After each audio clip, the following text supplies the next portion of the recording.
नमस्कार, मी सविता's किचनमध्ये तुम्हा सर्वांचं खूप खूप खूप मनापासून स्वागत। आज आपण मोड आलेल्या मटकीची उसळ बनवणार आहोत। खूप पौष्टिक अशी ही मटकीची उसळ असते। ही मटकीची उसळ तुम्ही मुलांना सकाळी नाश्त्यासाठी किंवा टिफिनमध्ये सुद्धा चपाती सोबत बनवून देऊ शकता। चला तर मोड आलेली मटकीची उसळ बनवायला सुरुवात करूया। तर इथे मी एक वाटीभर मोड आलेली मटकी घेतलेली आहे। सुरुवातीला काय करायचं, मटकी स्वच्छ धुवून घ्यायची, त्यानंतर 5 ते 6 तास पाण्यामध्ये भिजत ठेवायची। 5 ते 6 तासानंतर पाण्यातून बाहेर काढायची आणि स्वच्छ कपड्यामध्ये बांधून ठेवायची। साधारण 7 ते 8 तासांनी तुम्ही पाहू शकता या अशा पद्धतीने मटकीला मोड आलेले असतात। तर पहा किती छान या मटकीला मोड आलेले आहेत। आणि आता लगेचच आपण या मटकीला फोडणी देऊन घेऊया। तर इकडे मी गॅसवर कढई गरम करायला ठेवलेली आहे। आता या कढईमध्ये 2 ते 3 चमचे तेल टाकूया।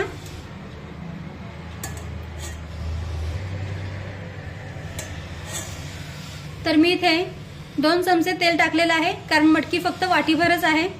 आता तेल हलकसं गरम झालं की त्यामध्ये अर्धा चमचा मोहरी टाकूया।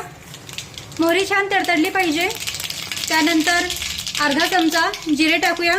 जिरे पण छानपैकी फुलून फुटू द्यायचे। त्यानंतर एक मोठ्या आकाराचा कांदा बारीक कापून घेतलेला आहे, तो यामध्ये टाकूया। परतून घेऊया। कांदा आणि कढीपत्ता दोन्ही सोबतच टाकलेले आहेत। आणि उसळ बनवताना कांदा थोडा जास्तच वापरायचा, त्यामुळे उसळ चवीला खूप छान लागते।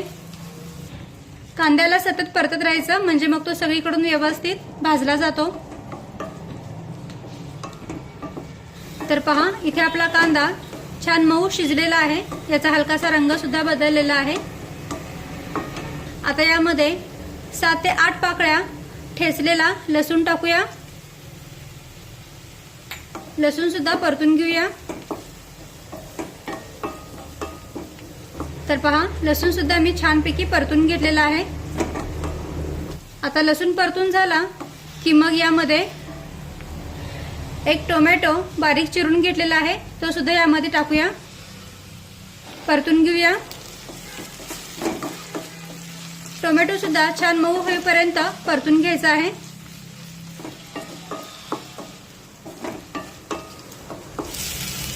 तर पहा टोमॅटो सुद्धा यामध्ये छानपैकी मऊ शिजलेला आहे। आता यामध्ये काही मसाले टाकूया। पाव चमचा हिंग, अर्धा चमचा हळद, 1 चमचा लाल मिरची पावडर, 1 चमचा कांदा लसूण मसाला। हे मसाले तुम्ही तुमच्या आवडीनुसार कमी जास्त करू शकता। त्यानंतर धना पावडर अर्धा चमचा। आता हे सर्व मसाले व्यवस्थित परतून घेऊया। गॅसची फ्लेम मंदच ठेवा, म्हणजे मग मसाले करपले जात नाहीत। आणि हे सर्व मसाले तेलामध्ये व्यवस्थित परतून घ्यायचे, म्हणजे मग त्यांचा कच्चा वास भाजीला लागणार नाही। आता हे सर्व मसाले 1 मिनिट व्यवस्थित परतून झाल्यानंतर यामध्ये ही मोड आलेली मटकी टाकूया आणि 2 ते 3 मिनिटे या मसाल्यांमध्ये ही मटकी परतून घेऊया। 2 ते 3 मिनिटे मसाल्यांमध्ये मटकी परतून घेतली ना, तर मसाले मटकीमध्ये छानपैकी मुरले जातात आणि मग मटकीची उसळ चवीला एकदम मस्त लागते।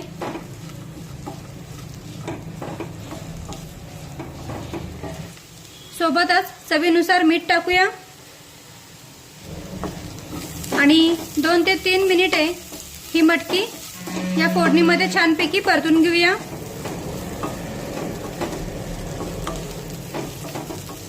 आता 2 ते 3 मिनिटे ही मटकी मी या मसाल्यांमध्ये छानपैकी परतून घेतलेली आहे।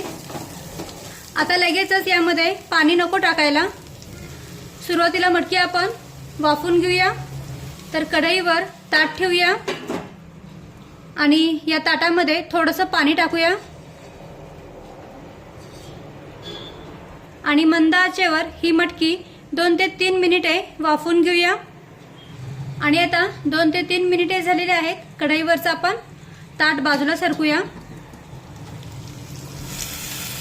मटकी थोडीशी खालीवर करून घेऊया.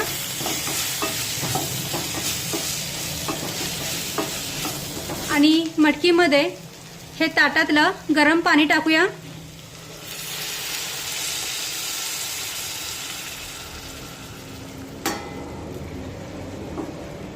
मिक्स करून घेऊया.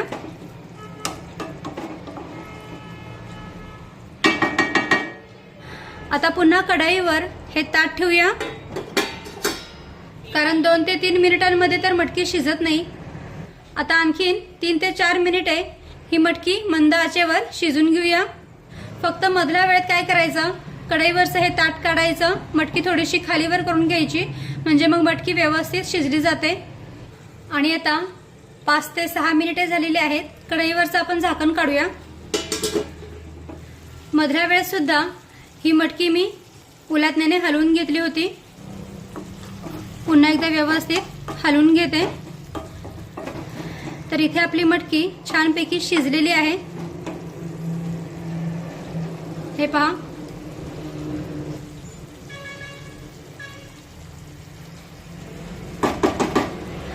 मस्त रंग आलेला आहे भाजीला. आता यावर बारीक चिरलेली कोथिंबीर टाकूया. मिक्स करून घेऊया. तर पहा, इथे आपली मटकीची उसळ बनवून तयार आहे.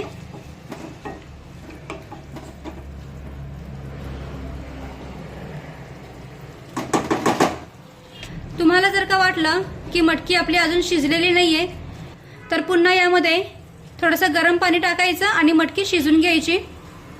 पण इथे मी फक्त 1 वाटीभर मटकी घेतली होती, त्यामुळे मटकी लवकर शिजली गेली.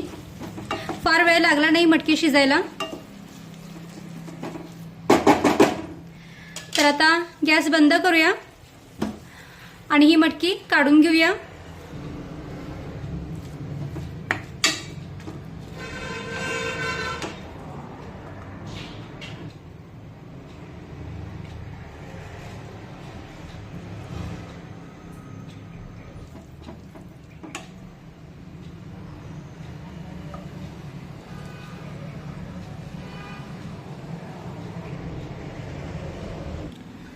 तर इथे आपली मोड आलेल्या मटकीची उसळ बनवून तयार आहे.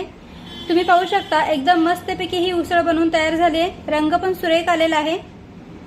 ही उसळ तुम्ही सकाळी मुलांना नाश्त्यासाठी किंवा टिफिनमध्ये सुद्धा चपातीसोबत बनवून देऊ शकता.